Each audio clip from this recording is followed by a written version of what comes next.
일본 하면 편의점, 편의점 하면 일본이잖아요. 근데 이 편의점들이 요즘 골드러쉬를 맞았다고 합니다. 단순히 물건만 파는 게 아니라 완전히 새로운 종류의 보물을 캐고 있다는 건데요. 도대체 무슨 이야기인지 지금부터 한번 파헤쳐 보시죠. 모든 건 이 한마디에서 시작됐습니다. 패밀리마트의 한 임원이 이런 생각을 한 거죠. 아니, 그냥 샘플 나눠주는 거 이거 효과가 있긴 한가? 이걸 구매 데이터랑 딱 연결시키면 어떨까? 바로 이 질문이 오늘 우리가 풀어볼 거대한 비즈니스 미스터리의 시작점이었습니다.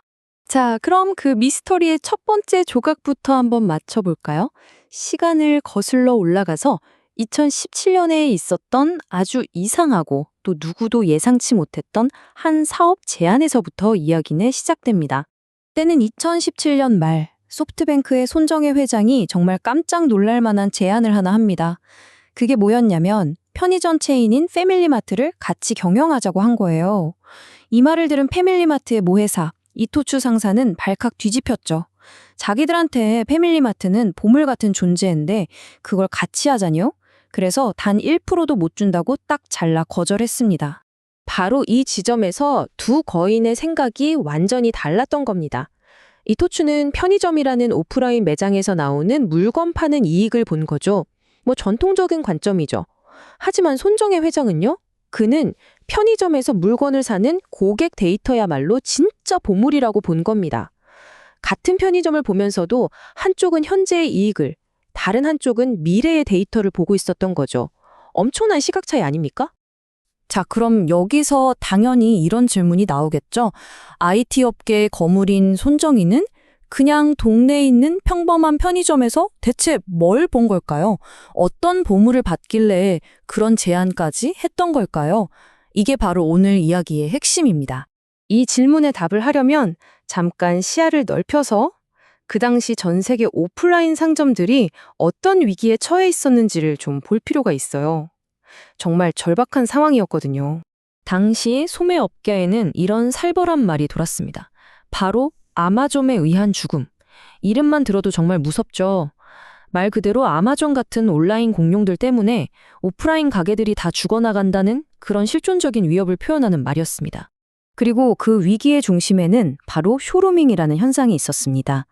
이게 뭐냐면 다들 한 번쯤은 해보셨을 거예요. 매장에 가서는 물건을 막 만져보고 입어도 보고 실컷 구경만 하고 정작 구매는 스마트폰으로 더 싼 온라인 쇼핑몰에서 하는 거죠. 이게 스마트폰 때문에 너무 쉬워지면서 오프라인 매장들은 정말 죽을 맛이었던 겁니다. 이런 절체절명의 위기 속에서 모두가 아마존에 무릎 꿇을 거라고 생각할 때 거대한 반격이 시작됩니다. 바로 세계 최대의 유통공룡 월마트의 이야기입니다.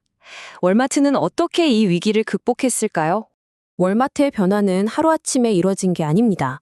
2014년에 새로운 CEO가 오고 2015년엔 컨설턴트한테 이대로 가다간 아마존한테 갈기갈기 찢길 겁니다. 라는 충격적인 경고까지 듣죠. 그리고 마침내 2021년 월마트는 완전히 새로운 부서를 만듭니다. 바로 미디어와 광고를 전담하는 부서였죠. 이때부터 월마트는 그냥 물건 파는 회사가 아니게 된 겁니다. 잠자던 거인이 드디어 눈을 뜬 거죠. 월마트의 반격, 그 중심에는 두 가지 핵심 기술이 있었습니다. 첫째, 쇼루밍의 원흉이었던 바로 그 스마트폰을 역으로 쇼핑 경험의 중심으로 끌어들였고요. 둘째, 인공지능, 즉 AI를 이용해서 고객들이 매장에서 뭘 하는지, 어떻게 움직이는지를 샅샅이 분석하기 시작했습니다. 적의 무기를 빼앗아서 내 무기로 만든 셈이죠. 그 결과가 어땠을까요? 자, 이 숫자를 보세요. 64억 달러. 우리나라 돈으로 거의 8조 원이 넘는 돈입니다. 이게 뭔지 아세요? 월마트가 광고로만 벌어들인 돈입니다. 그냥 물건 팔아서 번 돈이 아니고요. 무려 46%나 성장한 이 수치는 월마트가 더 이상 그냥 마트가 아니라 거대한 미디어 회사가 됐다는 걸 똑똑히 보여주는 증거입니다. 자, 월마트 얘기는 여기까지 하고 이제 다시 일본으로 돌아와 봅시다. 맨 처음 우리가 던졌던 질문 기억나시죠? 그럼 패밀리마트는 이 데이터라는 보물을 어떻게 활용하려고 했던 걸까요? 월마트와는 또 다른 아주 일본다운 해법을 내놓습니다. 일단 패밀리마트가 얼마나 엄청난 데이터를 쥐고 있는지부터 보시죠.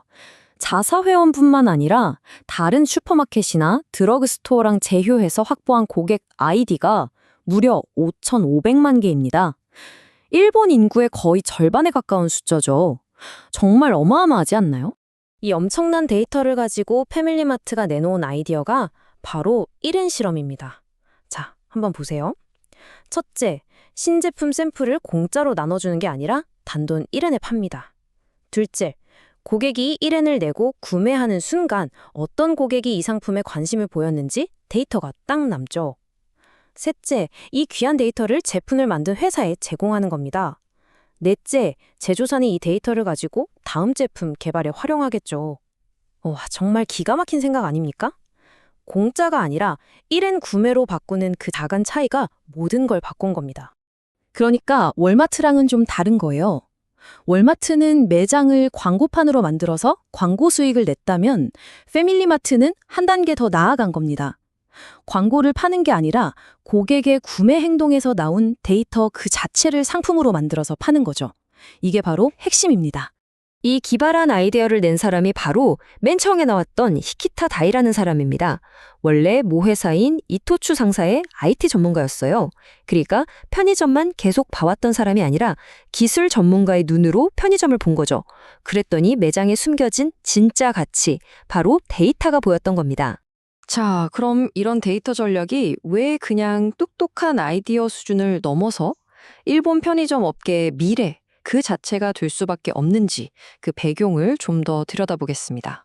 이 차트를 한번 보시죠. 일본 편의점 숫자가 거의 10년째 제자리 걸음입니다. 더 이상 새로 가게를 낼 곳이 없는 완전 포화 상태에 이른 거죠. 그러니까 이제 매장 수를 늘려서 성장하는 건 끝났다는 얘기입니다. 완전히 새로운 성장 엔진이 필요했던 절박한 상황이었던 거죠.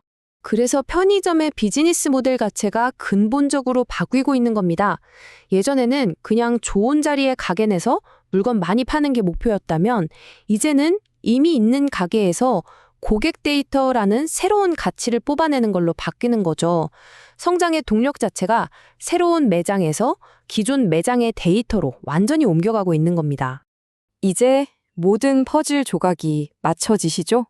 아까 봤던 월마트가 썼던 바로 그 기술, 그러니까 매장 안에서 AI가 사람들 동선이나 시선 같은 걸 분석하는 기술이 이제 바로 우리 동네 편의점 안에도 들어와 있다는 이야기입니다.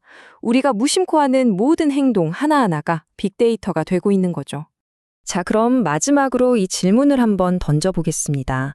다음에 여러분이 편의점에 들렀을 때 과연 여러분을 지켜보고 있는 건 점원분일까요? 아니면 그 뒤에 있는 거대한 인공지능일까요? 오늘 이야기는 여기까지입니다. 한번 생각해 볼 만한 질문이죠?